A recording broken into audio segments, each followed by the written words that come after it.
Part of that messaging got really embedded in my head. It made me really self-conscious around the way I wanted to express myself and what I felt like I needed to be to make other people feel comfortable.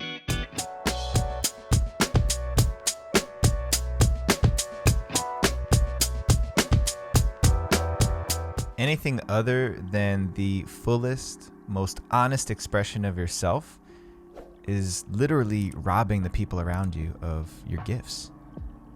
When we're not presenting ourselves exactly the way that we see ourselves, when we're not speaking authentically and making a stand for the things that matter to us, we are robbing people of the full expression of our gifts. Now, what does that actually mean when you break it down?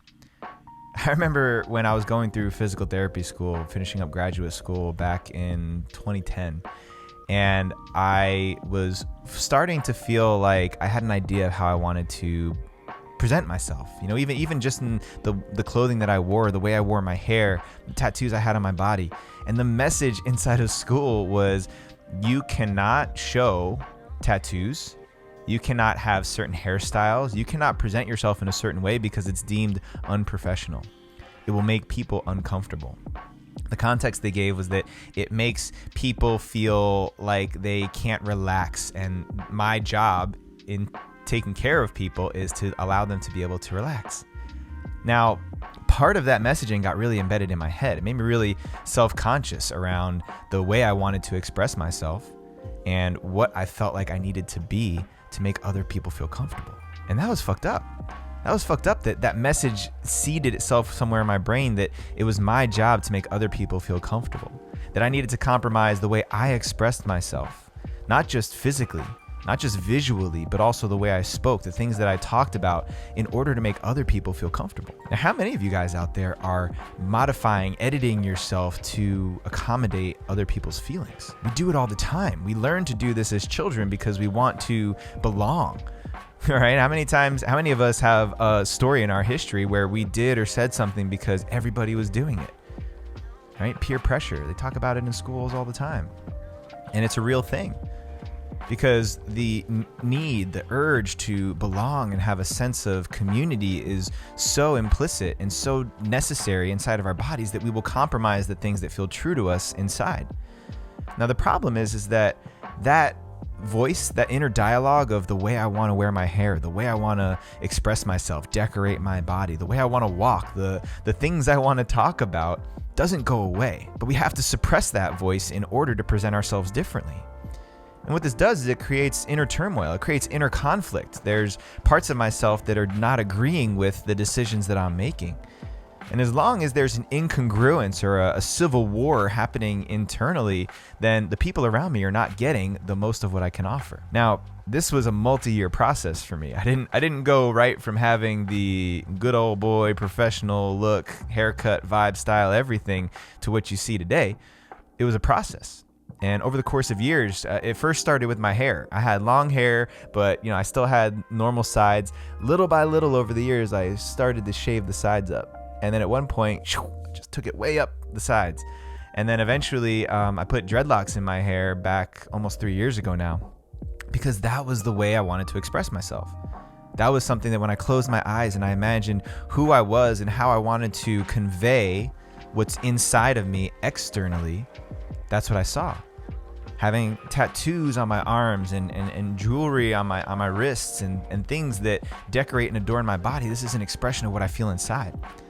What I didn't expect is how relieving it would be to finally feel like the person I saw in the mirror and the person I heard when I closed my eyes and listened to my voice and the way that I was showing up in the world and the work that I was doing and the things that I was creating around me, when all of those things were congruent with what I felt inside, feelings of anxiety, feelings of depression, feelings of lostness, unconsciousness, all of the troubles I hear guys talking about these days started to dissipate.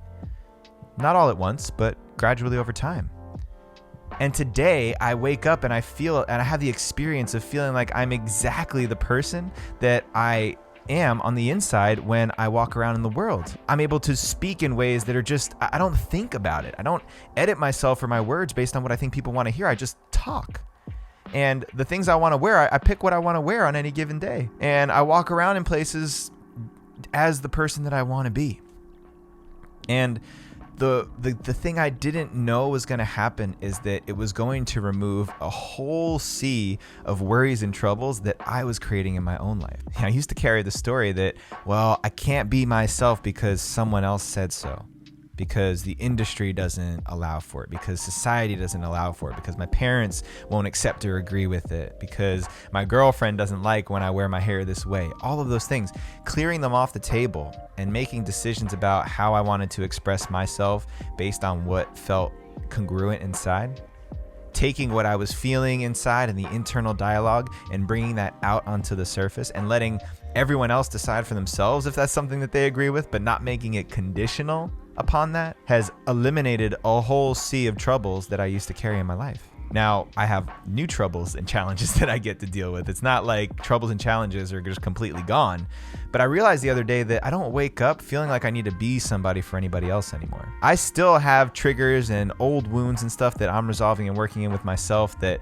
of belonging, of a desire for people to like me and to be enrolled in the way I see the world because it makes me feel more safe. But there's parts of me that I won't compromise for anybody's desires or to make anybody else feel comfortable, because it's not my job. And it's not your job. It's not your job to compromise who you are to take care of the people around you. There's a consciousness that's involved, an awareness that's involved of how does the way I express myself affect other people. But to take that back and to turn it into how do I need to adjust myself to take care of them, is where we get to cut it off. It's where you get to start asking yourself, well, how can I express myself honestly and be sovereign over my communication of what's inside, and not let anybody else have a say or an authority in the way that that is, and make room for other people to have their truth and their reality. You see, that's the way that we get to express and bring all of ourselves to the table, every single one of us. But I look around and I still see so many men struggling the way that I did for so many years to express what I was feeling on the inside. So this is an invitation to you.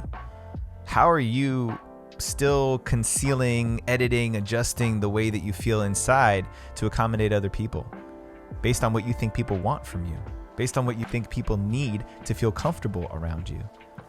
And what would one big step be for you to start expressing yourself more honestly? What would that be? What would that look like?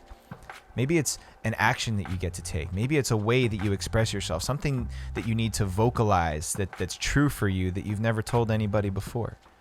Maybe it's a way that you like to dress, or things that you like to wear or adorn yourself with. Maybe it's music that you like to listen to. Whatever it is, start to own that. And don't let that be conditional upon what anybody else has to say, because frankly, it doesn't matter. And at the end of the day, if you're not expressing that part of yourself, then you're robbing everybody around you of the gifts that you have inside. So I hope that one lands. I hope that one hits you right in the heart and inspires and motivates you to take some action towards unleashing the person that exists inside. So if you like this video and you know somebody else who needs to hear it, please share it up, send it to that person. And as always, stay tuned each and every week when we drop these Monday morning meditations. I love all you guys. Much love. Peace out.